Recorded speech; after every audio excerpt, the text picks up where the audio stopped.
السلام علیکم ورحمۃ اللہ وبرکاتہ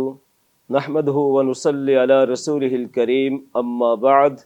فقال اللہ تبارک وتعالی فی القرآن المجید والفرقان الحمید امن یجیب المضطر اذا دعاہ ویکشف السوء ویجعلکم خلفاء الارض اإلہ مع اللہ قلیلا ما تذکرون۔ معزز سامعین اکرام، جب انسان اس دنیا میں زندگی بسر کرتا ہے تو اس کے ساتھ ساتھ اس کو کئی طرح کی مصیبتوں پریشانیوں کا سامنا کرنا ہوتا ہے۔ اب انسان ان پریشانیوں میں مصیبتوں میں اپنی التجائیں آرزویں کس کے سامنے رکھے اور ان پریشانیوں مصیبتوں کو دور کرنے والی کون سی ذات ہے؟ وہ ذات صرف اور صرف ایک ہی ذات ہے، اللہ وحدہ لا شریک کی ذات ہے۔ جب انسان کا یہ عقیدہ بن جاتا ہے کہ انسان کے اوپر جتنی بھی مصیبتیں پریشانیاں آتی ہیں، مشکلات آتی ہیں، ان سب سے نجات دینے والا ایک اللہ ہے، وہ اپنے عقیدے میں راسخ اور پختہ ہے۔ اور جب انسان کا یہ عقیدہ نہ ہو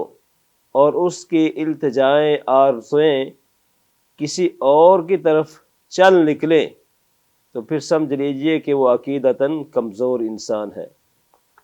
حضرات انبیاء کرام علیہم السلام کی زندگیوں کا جب ہم مطالعہ کرتے ہیں تو ہمیں پتہ چلتا ہے کہ جب بھی ان پر کوئی مشکل وقت آتا، مشکل گھڑی آتی، تو وہ ایک اللہ کو پکارتے۔ سیدنا حضرت ابراہیم علیہ السلام کو دیکھیے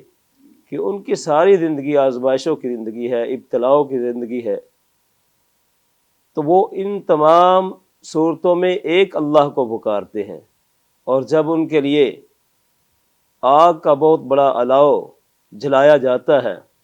اور اس میں جب ڈالا جاتا ہے، پھینکا جاتا ہے، تو وہاں بھی حسبنا اللہ ونعم الوکیل ہی کہتے ہیں۔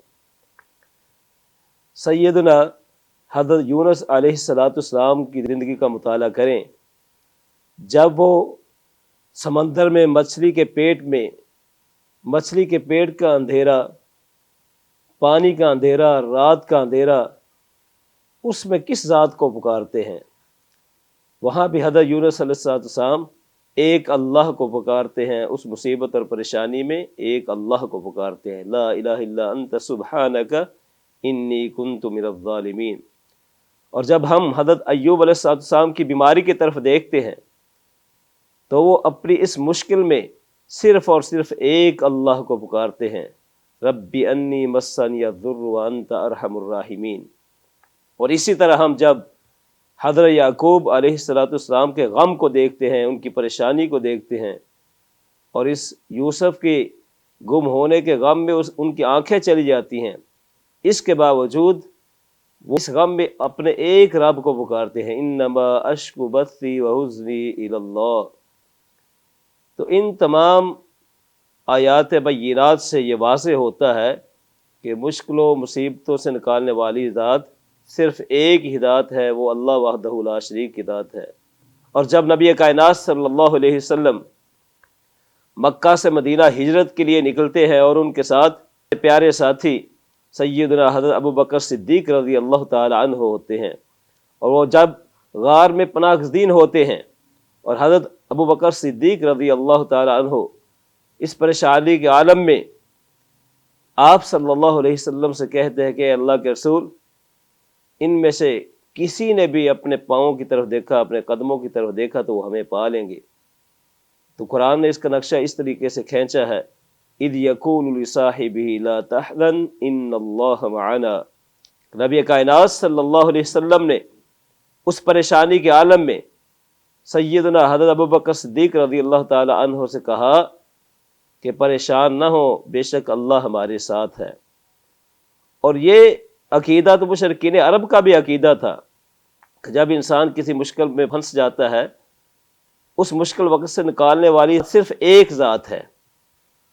وجاءہم الموج من کل مکان وظنوا انہم احیط بہم دعوا اللہ مخلصین لہ الدین لئن انجیتنا من ہذہ لنکونن من الشاکرین۔ اس آیت کے ضمن میں مفسرین سیدنا حضرت اکرمہ بن ابی جہل کا واقعہ نقل کرتے ہیں کہ ابھی وہ مسلمان نہیں ہوئے تھے۔ فتح مکہ کے موقع پر جب نبی کائنات صلی اللہ علیہ وسلم مکہ کو فتح کرتے ہیں اور وہ اس ڈر سے وہاں سے بھاگتے ہیں کہیں قیدی نہ بنا لیا جائیں، اور وہ جا کے سمندر میں ایک کشتی میں سوار ہو جاتے ہیں۔ اب کشتی بھنور میں پھنستی ہے اور ہچکچولے لینا شروع کر دیتی ہے، اور جتنے بھی مسافر بیٹھے ہیں وہاں وہ اللہ کو پکارتے ہیں، اور جب انہوں نے وہاں پانی میں سمندر میں ایک اللہ کو پکارا تو حضرت اکرمہ رضی اللہ تعالی عنہ کے دل میں یہ بات کھٹکی، اور ان کے اندر ایک انقلاب برپا ہوا کہ اگر سمندروں میں وہ ایک اللہ بچانے والا ہے، اس مصیبت سے اور پریشانی سے نکالنے والی ذات صرف ایک اللہ کی ہے، تو پھر خشکی میں وہ ہماری مدد کیوں نہیں کر سکتا؟ اسی بات کی طرف تو محمد صلی اللہ علیہ وسلم دعوت دیتے ہیں، اور پھر وہ کہتے ہیں کہ اگر میں اس سے بچا لیا گیا تو ضرور محمد صلی اللہ علیہ وسلم کا کلمہ پڑھ لوں گا۔ تو دیکھیے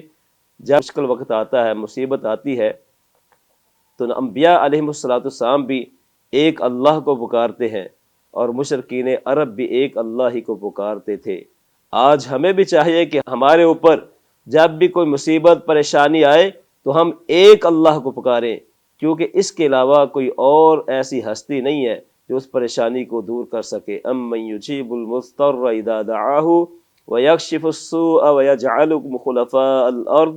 االہ مع اللہ قلیلا ما تذکرون۔ اللہ رب العزت سے دعا ہے کہ اللہ رب العزت ہمیں اپنی تمام تر پریشانیوں میں صرف اور صرف اسی کی طرف لو لگانے کی توفیق عطا فرمائے۔ آخر دعوانا ان الحمد للہ رب العالمین۔